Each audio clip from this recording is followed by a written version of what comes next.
Okay. Can you share out my screen, Ian? Let me see.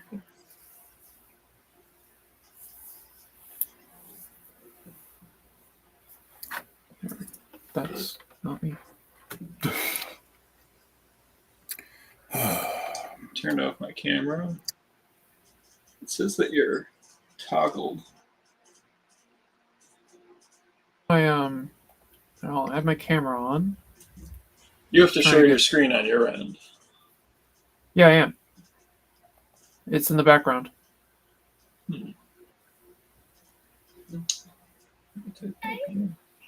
I don't see it.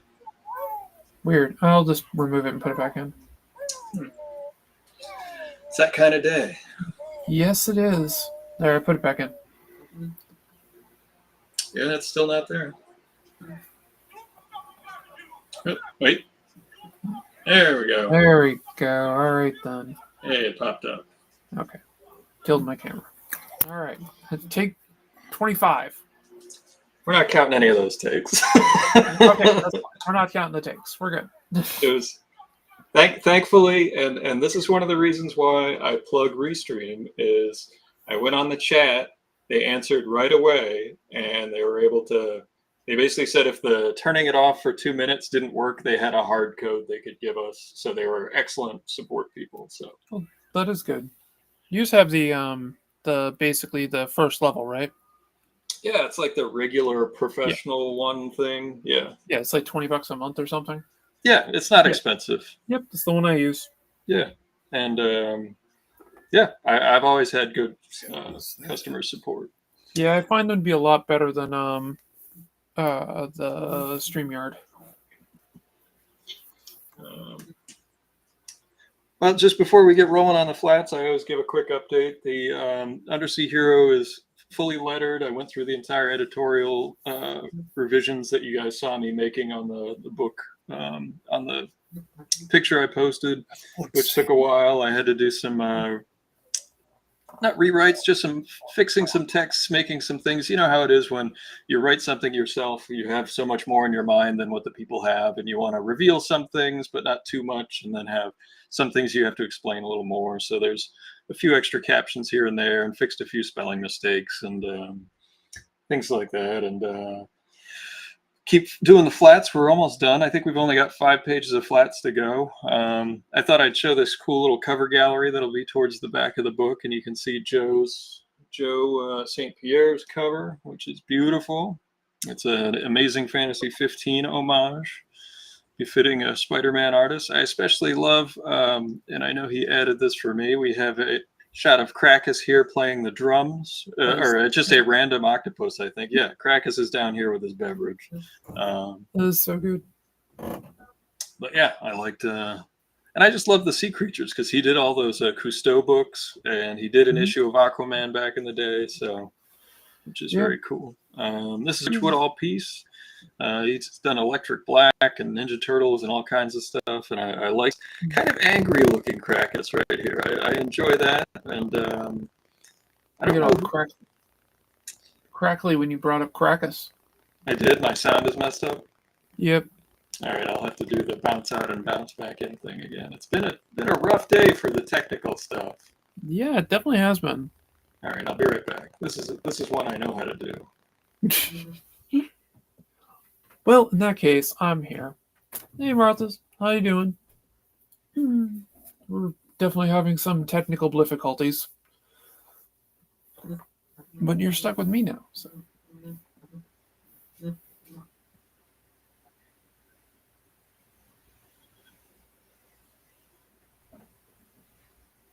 He's back. Are we better? Yep, you sound a lot better. Cool.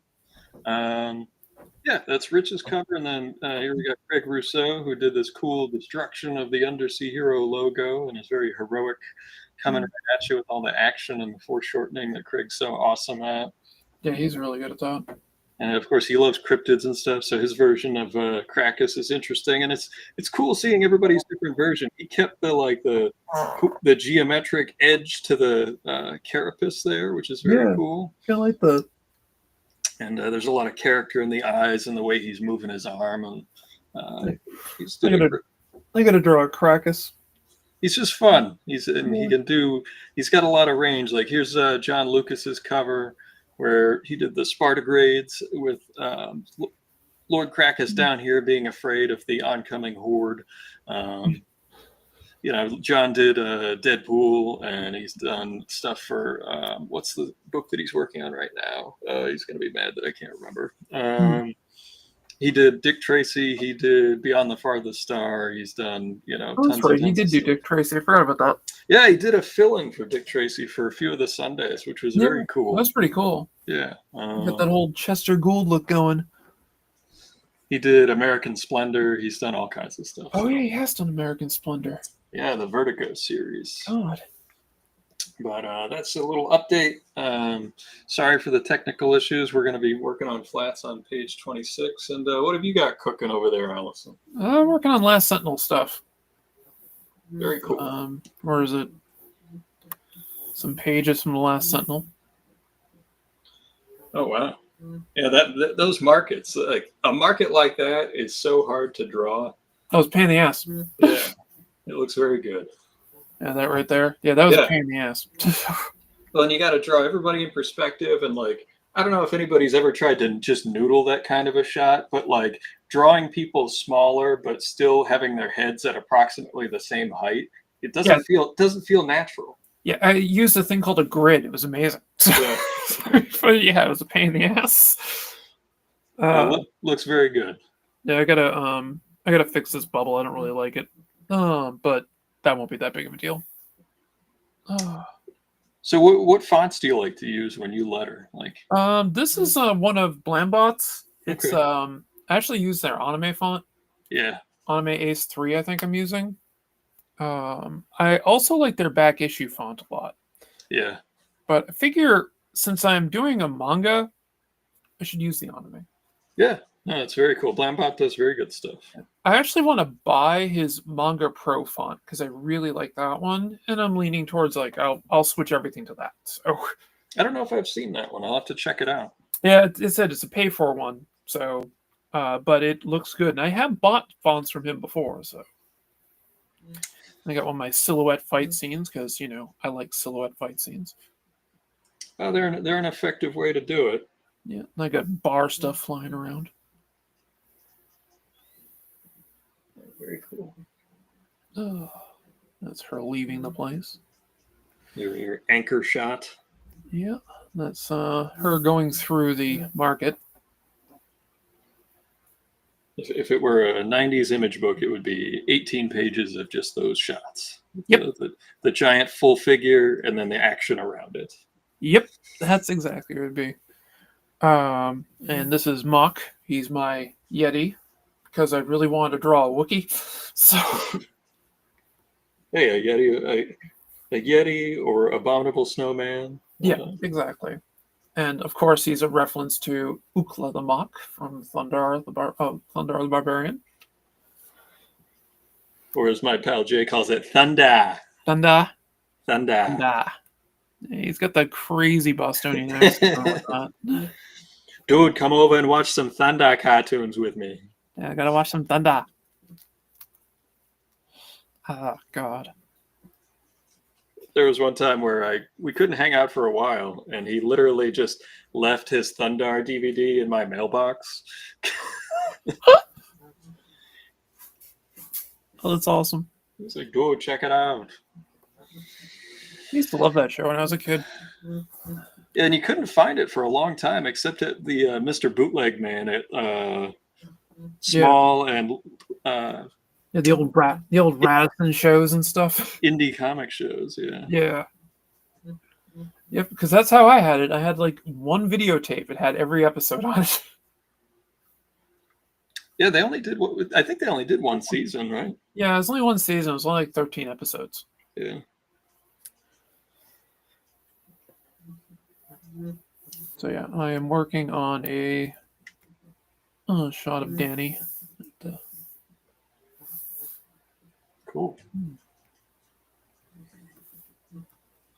So when you're doing a shot like that, where you have the figure that is definitely crossing like multiple planes, how do you Mhm. like to decide like which parts, like you can see her foot's tucked underneath? Like, how do you decide the things that you like to show the viewer and then not show the viewer to make it dynamic?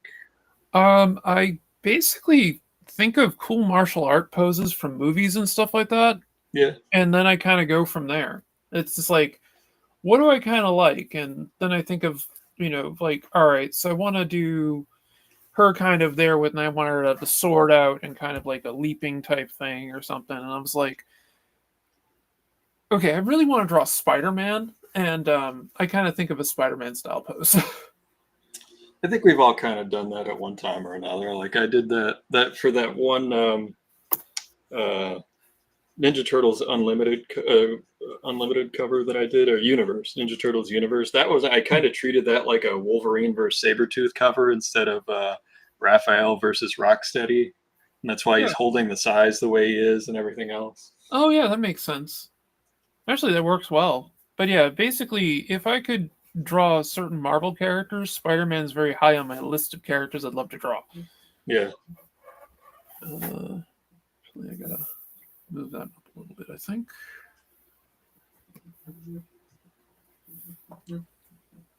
The Spidey Man is one of my old comic store chums used to call him. Spiky Man. The Spidey Mans. Spidey Man. Spidey Man. I like that. Yep. Yeah, it looks a little bit better. You got Spectacular Spidey Man. You got Amazing Spidey Man.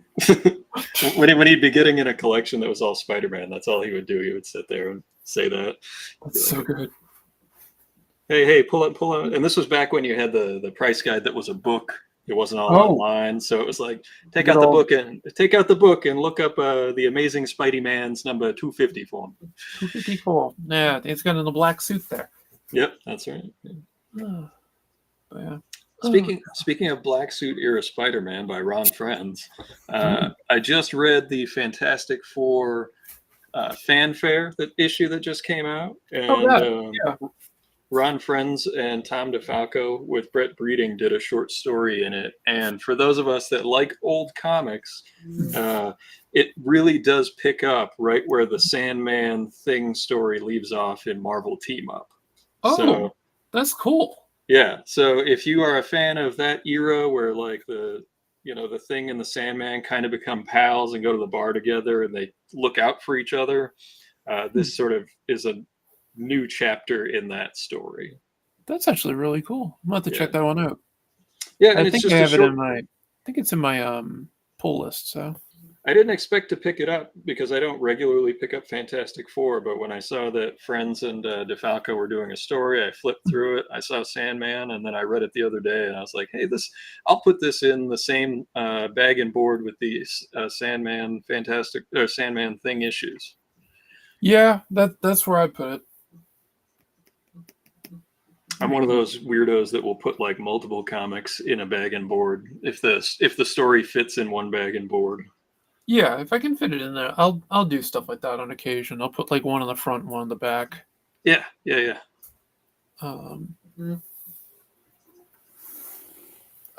Let's see. We got. Am I missing comments? Oh yeah, well, Pat saying hey all. Mike said good evening. Hope everyone's doing well. Let's see. Oh, there it is. Yeah. Martha's will have to watch Thundar sometime if it's ever on YouTube. Well, I know the beginning and closing are. I mean, you might be able to find an episode or two on there. I'm shocked at how many bootleg episodes get through YouTube. You can watch every episode of the Tick cartoon, even the stuff that's not on DVD now. Well then, I know what I'll be doing later. Yeah. Well, actually, I'm going to be finishing up Alien Earth later, but you know. Yeah, we were talking about checking that out today. Have you enjoyed it? I've only watched the first like 20 minutes of it, and I like it so far. Because I was like, oh, you got back to me. I'll get ready to stream. Yeah. And usually I'm gaming tonight, but with my MS caused some problems for me lately. So that's kind of... I slept most of the day. That's all right. Are you feeling better? But doing better now. Well, you don't have to. We're not doing a long stream today, and you don't have to marathon. So No, no. My editor over in Japan has me marathoning. So, yeah. oh. Yes, Jonathan, we did turn it off and turn it back on several times, Yeah. and then we hit it with a stick. But then we found out that we had to, and this is talking to the support people. We had to turn it off for longer. Yeah, that was the fix. 2 minutes. 2 minutes. Oh, Pat's Steve Ditko's Peter Parker design kind of weirds me out. I don't think Ditko could really draw teenagers very well. Or he might have just been drawing himself as a teenager, because I guarantee he was a pretty weird-looking teenager. I think you're right on the latter, and I also think that part of the reason he looks so dated is just because that was the clothes teenagers wore at the time. Yeah, that was very early '60s. So was it '61? It was, yes. 62. Early '60s. The kids wore the dopey dress clothes, and it's one of those things that puts us out of time. I was actually doing some research for like a period story, and I was looking at clothes just from even the clothes that like were commonplace when you and I were young. It was astronomically different than what's there now. Oh god, yeah. Granted, what I wore every day was pretty much the exact same thing. So, really? I wore school uniforms. Oh, okay, yeah. But like, we did not wear pajama pants to high school. We wore, like, if you were in sports, you wore the sweatpants or the training pants or whatever because you had practice. And people wore jeans, and it was. Yeah, I know when my sister went to school and all that, she went to public schools, and she dressed like just jeans, t-shirts. She dressed nice usually when she went to school and stuff like that. Yeah. Took her time to get ready. I mean, I just, threw on school uniform and went out the door. So yeah. I was in public school for like kindergarten, first grade, but I don't know why, but I ended up in private school. So yeah, I went to public school, and it was, all the jocks, like men and women, like if I had to be up at 4 a.m. to go do skate before school, like I was not getting dressed fancy. Like it was going to be pair of jeans, t-shirt, Yeah. That's kind of understandable. I mean, when I was in, I played sports pretty much my entire academic career. I played soccer and basketball because I couldn't avoid basketball, that being tall thing. We're the rare comic nerds that played sports all through school. Yep, I did martial arts too. So I was really into those. What type of martial arts did you do? Primarily Kenpo. I studied Wichi-Ryu first, then I took Shirinji-Ryu for a bit, which is effectively the Japanese version of Shaolin. So it has a little bit more of a gung fu basis to it than some other things do. But it's still a hard style, not an internal style. Then I basically found my sensei Douglas Betts. I trained with him for years, and he did a Kenpo base, but the best way to describe it was mixed martial arts before it was trendy. Like he was a boxer in the Air Force and stuff, so he taught boxing techniques. He studied under just about anybody he could learn stuff from. And then I did seminars and stuff with him and things. Cool. Yeah, I never did martial arts. We did, because I played hockey, we did do some boxing training, but we didn't allow fighting in the leagues because it was, it's just varsity hockey. It's not the NHL or anything crazy. Yeah. Yeah, it's not like the good old days of when you went to a hockey game. You went to a boxing match and a fight and a hockey game broke out. Yeah. I mean, we were considered one of the dirtier teams in the league, but that was mostly just because of we had some big. We didn't have a lot of fast players, so we would, check people goons more often. Yeah. You had goons. We did not have. We didn't have speed on our side. Yeah, we didn't have a hockey team. when I was at Sacred Heart and stuff like that.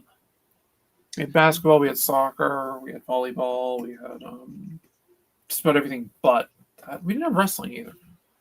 Yeah, we were actually the first varsity team for our school. It was intramural my freshman year, and then it became varsity when we like linked up with a couple other schools in the area. And it's kind of cool is that when you go back, like we weren't very good. I'll be perfectly blunt, but because like when we would go to Canada, we would go up and get walloped. But it's kind of cool going back now when you go to the ice rink, you see the jerseys from the years we played just because we were the first team. Like they got them hanging up in the ice rink. That's kind of cool. It's neat. Makes you feel old, but it's neat. Yeah. It's okay. I definitely feel old. My birthday is coming up on Sunday. I feel old. Well, an early happy birthday. Well, thank you very much. Any big birthday plans, or are they all surprise plans? I intend to see Teenage Mutant Ninja Turtles in the theaters on Sunday because that'd be one of the days it's getting the re-release. Oh wow, which one? The original. Oh, cool! I didn't know it was going back. Turtles. Yeah, you must have seen it in the theater originally. At least twice. Oh yeah. I saw it twice. And I wasn't at the time in the place where I could see movies multiple times really as a kid. So, but that one I went to see with a couple of friends, and then a few other friends I went with too at a later time. Oh, thank you, Martha. But yeah, Oh, Martha's, I did check the one page that you laid the flats on, and it looked good to me. So thank you. Whatever you were doing with trying to make for whatever program you were using didn't have like a pencil tool or whatever, you were able to get a hard enough edge. So I know that was what you were asking about. So it looked good to me. So thank you.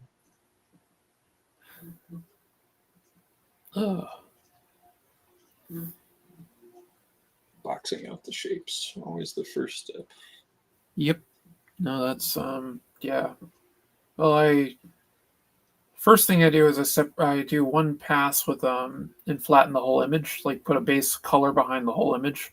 Yep, that's what we got here. Yep, I see. And then I do each character like you're doing individually. Yep. Unless they're specific to the background or something. Yeah. But yeah, everything gets an individual flat. So. And then you go in and you cut out the little shapes as you go. Yep. That's exactly what I do. Yep. It's a pretty standard method. Although I have seen some people who have like a plugin that kind of does like bad flats automatically. Yeah, I don't like those. And I would rather just do them than have to clean it up. Yep. I'm the exact same way. It's just easier to do it. Like here, right here. This is just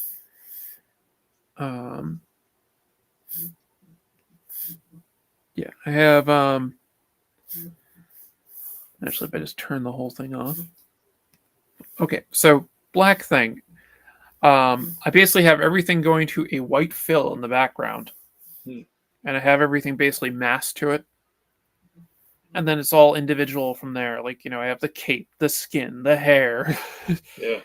the different bands and stuff like that. So do you keep those all on separate layers? Yep, everything's a separate layer. Oh, wow, okay. That's even more advanced than me. Yeah, that's the way I was taught. So, and then I have a gradient map over the whole thing that's attached to it that's giving it a little bit of a color switch. Yeah. Gradient mapping for people that do a lot of like heavy rendering is a really good way to do that without just spending forever in there, just rendering little bit after little bit after little bit. Yeah. It's a good time saver, and it looks really good, and you can move the light source and stuff. You can do some pretty cool stuff with gradient maps. Yeah. And with my stuff, I mainly just use whatchamacallit, like I just usually use like a cell shading kind of look, but I don't go too crazy with the gradient maps. It just uses kind of like a filter kind of look. anytime I would be doing any sort of like glowy powers, I find that the gradient maps look better than trying to drop down Oh, like little bits of color. oh, that's definitely true. Yeah. I'm trying to Yeah, and remember then who you it was you that can also put it right just on that and attach it to it. it was one of the guys that does magic cards now that has a YouTube page that I was learning that from him a number of years ago. And I've even saved just like empty docs that have saved different types of gradient maps where I'll just click and drag the layers over to another piece to save time Oh yeah. Yep. instead of having to rebuild it. Yeah. Oh, I have a ton of gradient maps stored. Granted, I haven't moved them all over on this yet. This is actually a newer computer, so I haven't moved everything over onto it yet. Pat's going to go see Superman with the nieces. Oh, fantastic! It's definitely Nice. worth it. I've seen it 3 times. Very nice. I said when we went and saw it, I saw 2 little kids go out with their arms stretched out like they were flying, and I said that movie did exactly what it was supposed to do. Yep, it did. Made you feel like a little kid again. So it was very fun, and Yes, Sketchbook will gradient map, Martha. I've never used it, so I don't know if it will. I used to use it Oh, okay. when it was Sketchbook Pro and you had to pay for it. Then they made it free. Yeah, I sent Martha's, I think, one of the links to one of those videos that I learned from actually originally. But it does it in Photoshop, so I don't know if the process would be different. It's similar. Trent Cananuga, if you go back into his stuff, like his YouTube stuff, like probably like 6 or 7 years, he did a lot with Sketchbook. He did. Yeah, and he has a whole thing on using gradient maps with it and stuff like that. That's also how I learned how to do it. Oh, okay. That's one of the reasons I was using Sketchbook for a while, is because he was using it, and I could like watch his videos. I remember him from that TMNT crossover book, and then I remember him from that Ghost Rider Marvel Knights book that he did. Yep. Yeah, he did that. He did the Marvel Knights Ghost Rider. He did Creed, and then he did the That was it, Creed. Yeah. the Creed Turtles crossover, and a few other things. He's more of a he's doing another comic right now, but he's more of a concept artist, video games. That's what I thought. I thought a lot of those guys went over there and basically switched professions to that. I don't blame them. They get more money, but hey, More money and less time commitment. So like, and you're still drawn. So it's not, I'm not saying it's like easy work. I'm just saying no. it's got a different vibe, different thing. I mean, he worked for Capcom for a while, and I can tell you from working with the Japanese company right now that, oh my god, yeah. Having dealt with Marvel and DC editors, they're nothing compared to manga editors. Well, I remember when I first got out of college and I first went down to New York, and it wasn't Shonen Jump, but it was another one of those big telephone book mangas. Yep. And they were recruiting people. And when I heard what their needs for deadlines were, even though it's like, oh, you get to go to Japan, they give you a place to live, blah blah blah, I was like, there's no way in the world I could do this. But actually, a friend of mine that I knew did. And not only was she able to like do that, but she was so fast, she was able to get another job. So like she was able to like make money on top of like having a place to stay from doing the pages. Like she'd finish her pages during the day, and then she would work like in the evenings at like, I forget, it was a restaurant or someplace that she worked at. Damn. But she was just like so fast and so good that she just did well with that. And I think she moved on to like board games and stuff. That's fair. If I remember correctly. But yeah, like I remember when they were just describing the quotas that they needed in order for you to like, I don't know, keep your housing. I was like, I am not going to get myself into that trouble right there. I would love to go, and it's, it's on the bucket list to go there and go see a baseball game there before I leave this mortal coil. But I knew when I was 20 that I would be getting myself and the publisher in any sort of trouble if I had tried to do that. Yeah, the what is it? The weekly stuff, like Weekly Shonen Jump, that's an average of 14 pages a week. Yeah, that's There's no way I could do that. crazy. Um, Crazy talk. there was a schedule that was going around a few years ago of a mangaka's his whole timetable of how he sets up his week and all that. It was, I want to say it was the mangaka who did Naruto, but I'm not positive it was that or not. But it was one of the bigger ones. It might have been Bleach, but it was like one of the major mangas that's out there. And the dude got like 4 hours sleep a week. And I'm just like, there's no way I could do that. So, like, I'm having a hard enough time, with the monthly thing that they want. But yeah. And I'm not even officially published yet. Yeah.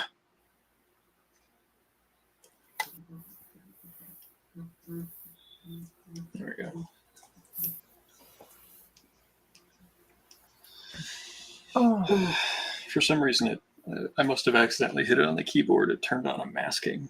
Oh, yeah, that's it. That's probably just a off hit. Yeah. Pat's saying Fantastic Four is very good. Reed Richards admits feeling out of his depth to his chosen one's son. Yeah, no, that definitely worked. I love the Fantastic Four. I think it was a great movie. I haven't seen it yet. Superman was better, but I did really enjoy the Fantastic Four. And I wasn't sure how I was going to feel with it, with how they did Surfer. Yeah, it's the one from Earth X, right? Yeah, it's his wife. Yeah. Shalabal or something. I can't remember. Yep. Shalabal. Yeah. Which, I mean, it worked. I did like all the little Jack Kirby references throughout the entire thing. Yeah, people said visually it was very cool. Yeah, and the Earth it's set on was Jack Kirby's birthday. Oh, okay, cool. I was actually just thinking about Bill Reinhold the other day, the guy that inked Earth X, because he did the inks on Ditko's the Phantom, the 2040, 20 whatever it was. Yeah, he did do that, didn't he? For Marvel, and he made it look awesome. Because I remember reading an interview with him where he talked about it, and he basically said that like anywhere Steve left kind of a loose figure, he'd like pull out his old Ditko comics and just kind of copy what he used to do. Yeah, that makes sense. Yeah. I mean, that guy's a master inker, so. Back to the Justice Machine days. Oh yeah. And one of his first works was actually in an issue of Charlton Comics Scary Tales. Was it? Yeah. That doesn't surprise me, actually. I need to get more of those. I only have a few of them. They're getting harder to find for not guide price. It was one of those things that, like, once the pandemic happened, like they pulled them out of the bins when the prices went up and the bubble happened. Yeah. And then they never put them back in the dollar bins. Yeah, that always hurts because I've only ever pulled mine from dollar bins. Yeah. I mean, I used to get them all the time from the NEC dollar bin in Quincy because Tom would be like, "No one's paying guide for these," and he was like, he was right. I mean, yeah, there wasn't like a major book. Just because they're old doesn't mean they're worth a lot of money. Yeah, exactly. This is one of those where I was planning the shot based around the coloring, and it has to do with the blue. When you're doing an old school coloring, your only flat colors are cyan, magenta, yellow, and I wanted to have the cyan in the background and then the solid yellow in the foreground with Krakus to try to have it pop, and then the stars kind of bring you forward. Yep. Yeah, I have an entire filter set that's basically I have an entire like paint set based on the classic 4-color coloring. Yeah. Because after I do the flats, I then go and do like a quick layer of shading, which is just a highlight shadow, because that's pretty much all you got with the 4-color.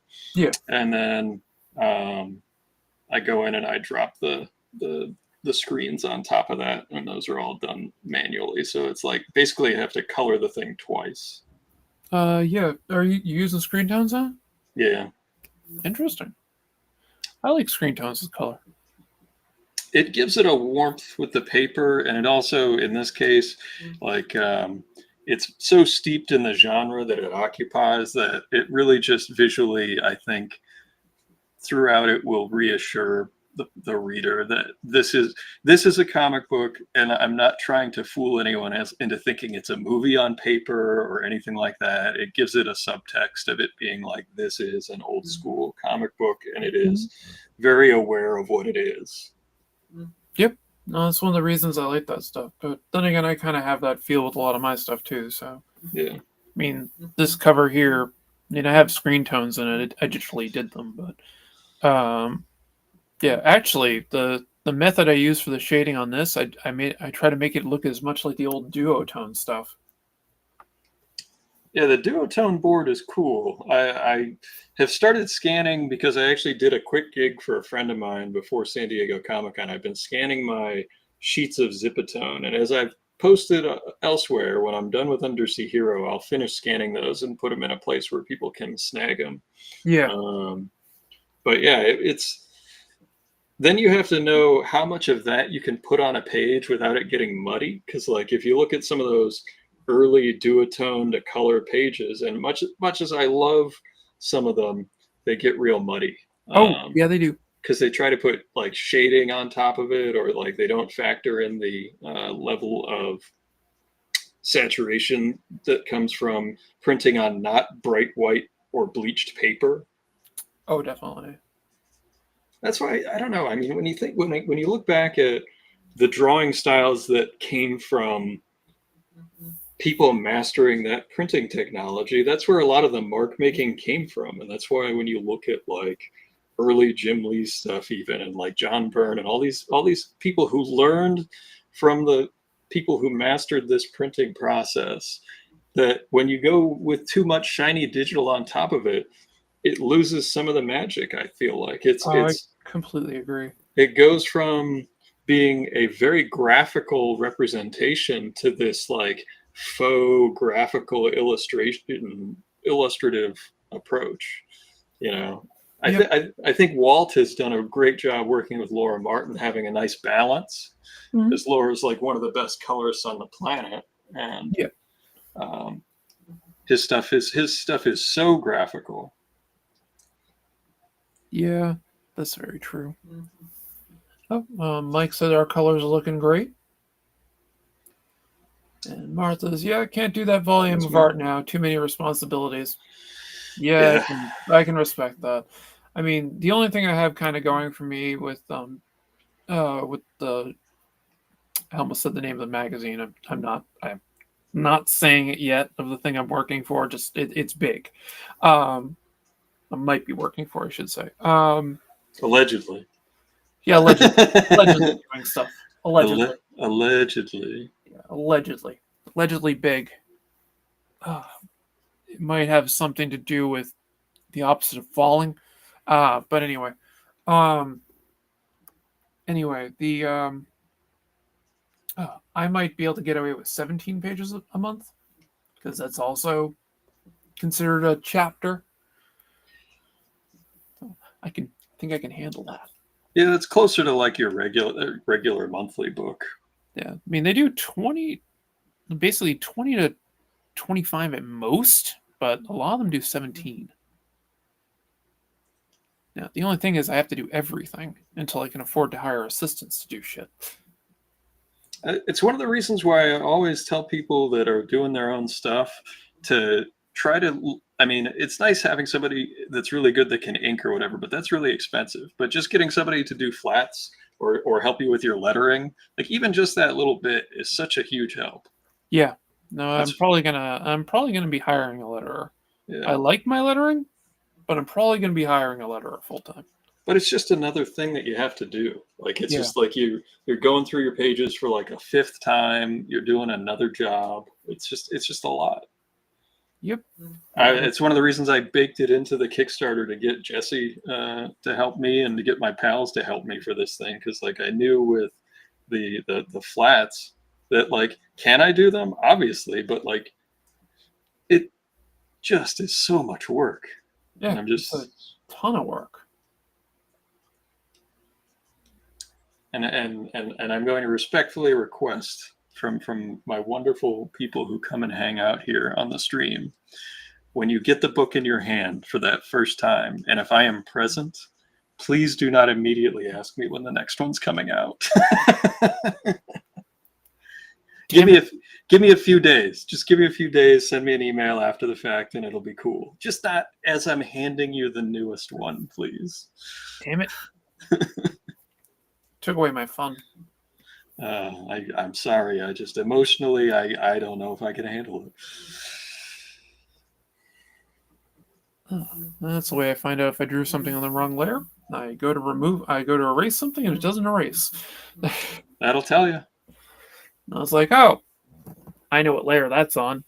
Considering my rough layer is gone, I have it turned off. So I'm like, yep, it's got to be on my whites layer. Yep. So I tend to build everything. I block out silhouettes. So Yeah, you switched to that a little while ago. yep.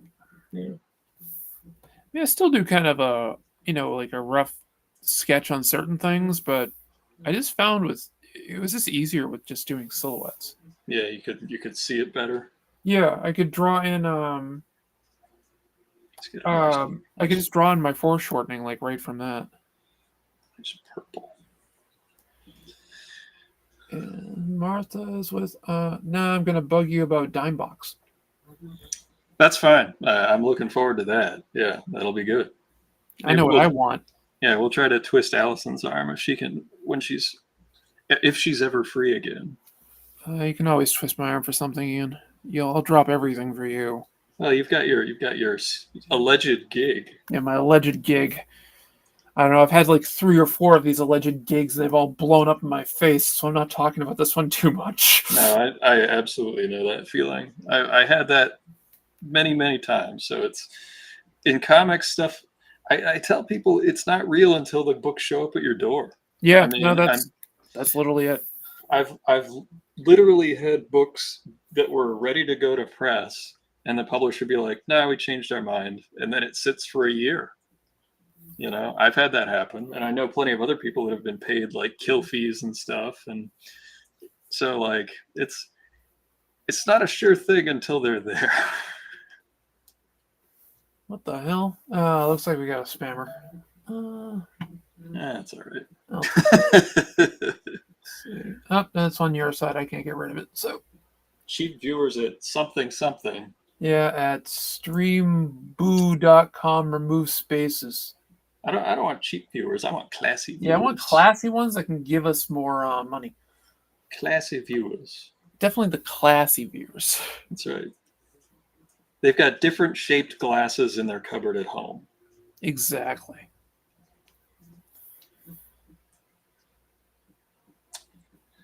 Yeah, my bot didn't take care of it, so I'm pretty sure that was on your end. But yeah, probably it is. This swatch palette that I have here it started out as the True Grit Texture Supply one, but I went and I grabbed a whole bunch of color guide sheets from Eclipse Comics, Pacific Comics, and they had some different colors that they used because they had a different printer. Yeah. And I added those to it. So I've got some different 80s colors in here. So like I've continued to add things as I go along. I'd actually like to get that swatch thing from you. I have the True Grit one already. Yeah, and it's good. It's a great place to start. I found online just the original print color sheets. I forget who posted it. It was somebody who used to work for Eclipse. Maybe the Comico ones. I have the Kamiko ones. Yeah, Kamiko. That was it. Yeah, Kamiko, Comico. I don't know which one is right. Tomato. Yeah, I have no idea how to pronounce that. Molnir. That's how it's pronounced. Yeah, exactly. Yeah. I think we'll give him a nice bright green shirt. Actually, I got to reload those now that I'm thinking about it.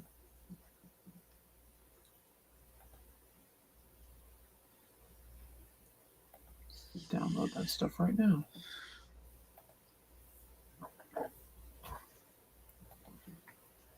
Yeah, I haven't used any of their new products, like that marker design one, and they had a couple of other ones that they've shown off on their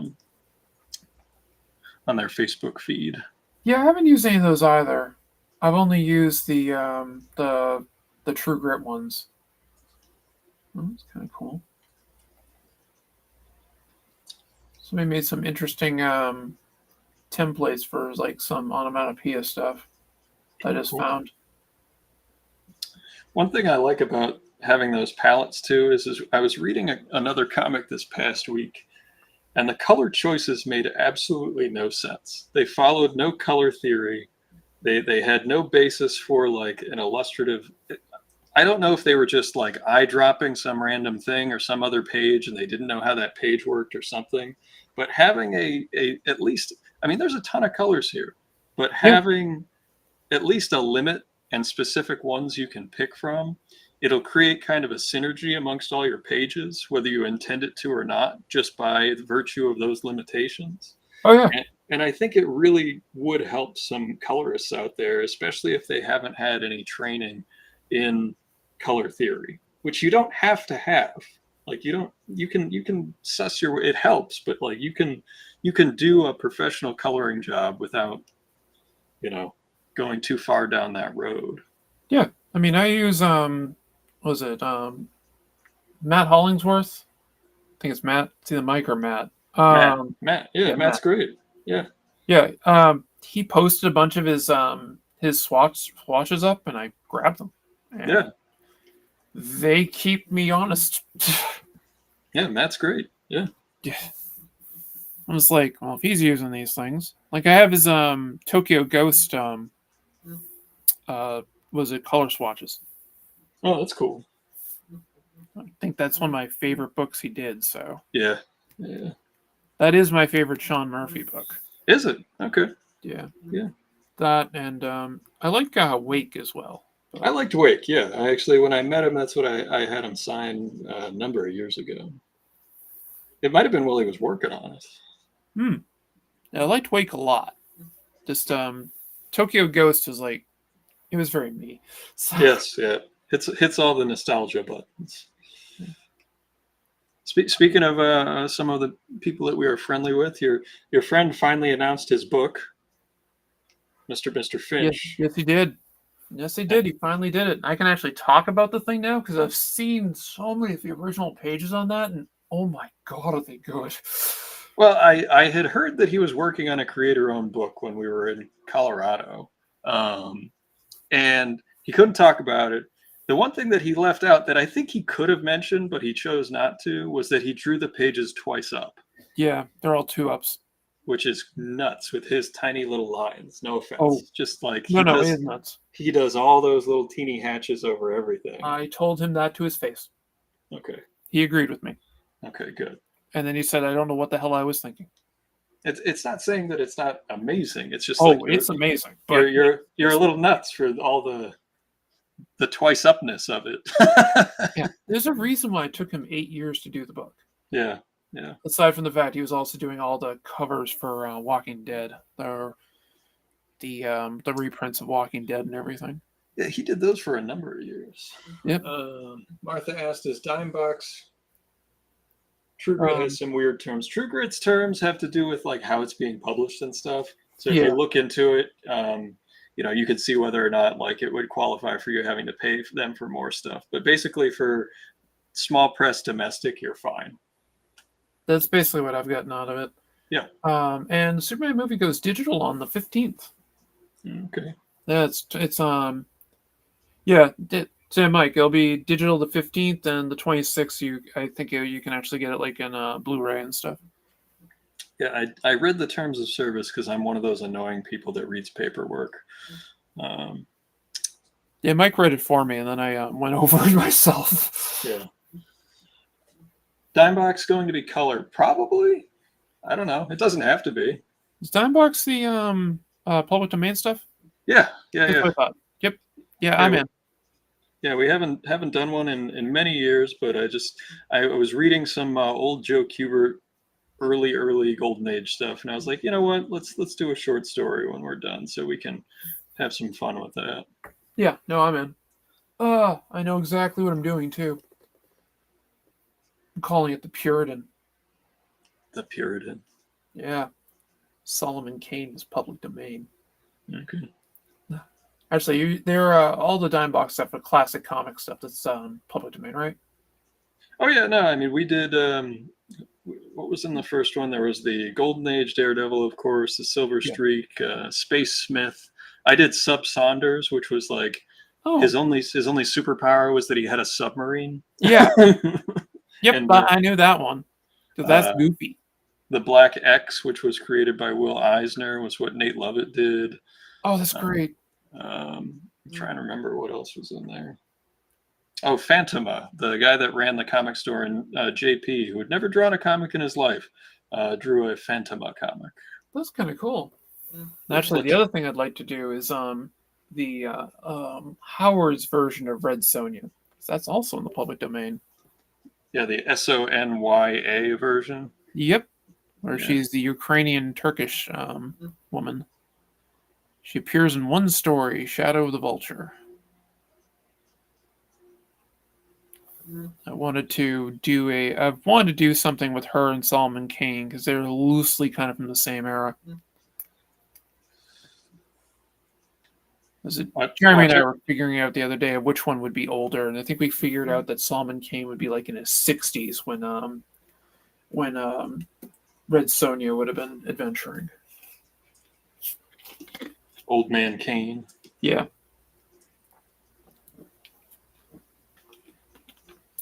I've been listening to Savage Tales of Solomon Kane recently. Hey, Mike, James Gunn put out a video today that actually had the date for the digital release. Oh, okay.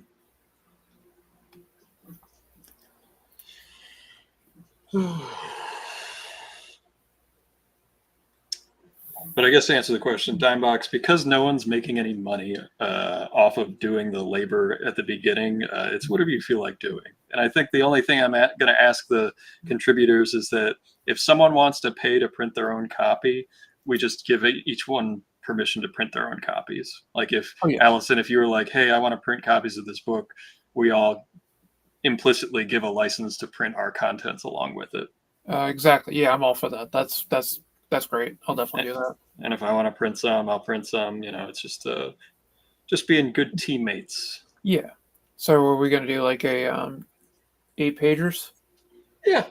Whatever feels right. If people want to do 3-pagers, I don't care. It's a little looser than anything else. Yeah. It's just meant to be fun, not burdensome. And if I can convince some of my other pals to contribute, I absolutely will. Well, I'm going to talk to. Can we get Michael to do a short, Mr. DeFonte? Can we get you to do a short? Probably get Mr. DeFonte to do that. Need to find a reliable site that lists public domain characters that's not fandom wiki site. Oh yeah, it's called Gutenberg. Project Gutenberg has like every literary character that's in the public domain is listed on there. Project Gutenberg, and then you can also very reliably look at the public domain reprints that Fantagraphics did. They have their own legal team, and they've done, I'm trying to remember the name of the book, which I have on my shelf in the other room, but it was like kind of the origins of superhero comics. And I remember that one. I would trust them to, dot their I's and cross their T's. Yeah, Fantagraphic guys generally have their shit together. Yeah, they're all shorts, Mike, so that's fine. Oh yeah, just a little short fun story that we can all be like, hey, look at this neat thing we did as friends. Might do a paper doll page, did one for a stretch goal. That's actually kind of a cool idea. I didn't even think about doing something like that. And dress up Danny in different outfits. Kind of funny. What I really want to do, though, I really need the crossover with Danny and Helena. Yeah, we got to do that. I've got about 5 pages to go on the next story of that one. That's another thing that like when this is done, I'll just slowly be, whether it's the dime box and then Helena or whatever, I'll just start knocking them out for fun. And it's all hand lettered on the board. It's in gray wash. It's just a fun little short story called The Cave Corpse. Yeah, because you had like an arena type thing you wanted to do or something, didn't you? Yeah, there's different locales that I've come up with and things I want to do, but like I found that with Helena, I don't want it to be this like super formatted thing that feels like too much work. I've got other ideas for things that need to be work, like that require like research and lots of reference and stuff like that. And I was starting to feel like Helena was going in that direction, and I was like, this is like the opposite of what this is for. Yeah. I said the Last Sentinel's kind of my thing, so I have an entire mythology written about me. You've seen the Bible I made, so Yeah, it's very extensive, and and with Helena, like I've got a beautiful Yvel Guichet piece I need to publish. He's the guy that did the interiors for the first Harley Quinn in the DC universe with the Alex Ross cover. That was beautiful. And I've got one from Eli Stone. I've got a couple other ones that I just have to get it. I have to make stories to publish these things. These pieces I've commissioned from people. His page is perfect for Black Cat, yeah. Yep. And Black Cat's cool because, like, the Harvey stuff, you had Joe Kubert running around. You had some Carmine showed up there occasionally. Yeah, he did. So you had especially the Harvey stuff. Yeah. Plus, Harvey had the horror line at one point, didn't it? They did, yeah. Yeah, because I have the whole collection of that, the hardcover that was put out years ago. That was all of the Harvey line horror comics. All right. Well, it is 9:30. So yes, it is. We're going to call it a show. That sounds good. I'm going to be trying to stream on Friday. Do you know what time? I've been trying to go a little bit later. Yeah. Because I found I got bit more viewers. No, I can catch it when it's later usually. Yeah, because I was thinking about trying to go like after 5 or so. Okay. Usually I stream at 3.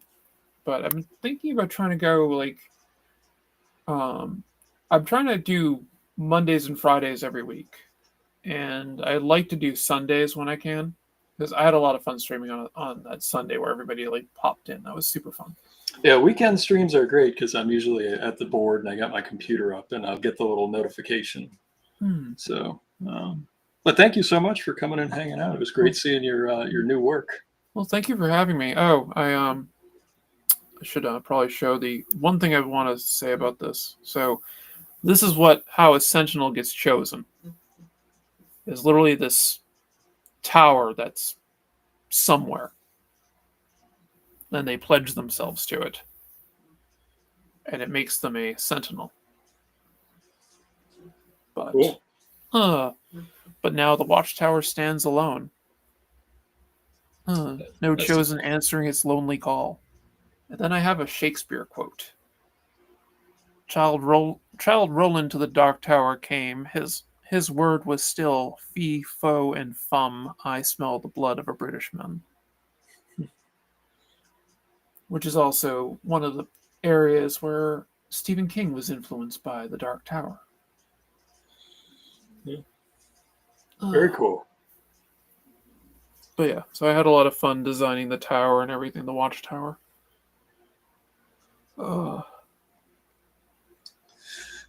Very cool. 6C Friday is bad for me. Central? Are you in Central time? Yeah, it must be Central time. Yeah, I will, as I said, I'm still playing with time frames and stuff, so I don't even really know yet what I want to be doing, but I'm going to be switching stuff around to like stream a little bit later. I'm also educating my nibbling on horror movies and stuff this Friday as well, so something else I have to keep in mind. So much to do. Yep, well, I have to introduce them to The Thing. I've been promising them for a while now that they have to see The Thing. And, well, we're taking the education and we're going from there. That's a great movie. So. Oh, it's one of my favorites. Yeah, And, Michael, I'll send you a link to it as soon as we log off here. I'll find it online for you. Oh, can you find me that info on Dynamite that we talked about? I thought I sent you that stuff. Nope. Okay. If you did, I didn't see it. If you did in an email, I probably missed it.